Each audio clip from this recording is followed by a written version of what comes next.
పౌష్యుడు పలికిన మాటలను విన్న ఉదంకుడు తాను దివ్యపురుషుడు చెప్పిన విధంగా ఎద్దు గోమయాన్ని తినిన తరువాత పరిశుద్ధికై ఆచమనం చేయకపోవడం వలన కలిగిన అపవిత్రత చేత మహాపతివ్రత అయిన పౌష్యుని దేవేరి తనకు కనపడలేదని గ్రహించి తూర్పు దిక్కుగా తిరిగి పవిత్రమైన జలాలతో కడుగబడిన చేతులు కాళ్ళు ముఖము కలవాడై ఆచమనం చేసి పౌష్యుని అంగీకారంతో రాణి వద్దకు వెళ్ళాడు.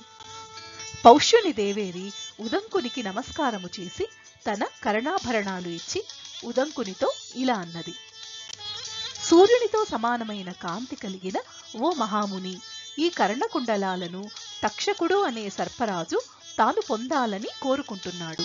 అతను జయింపశక్యం కాని వాడు, మాయలో సమర్థుడు. ఈ కుండలాలను అతను అపహరించకుండా భద్రపరుచుకొని వెళ్ళుము అని చెప్పింది.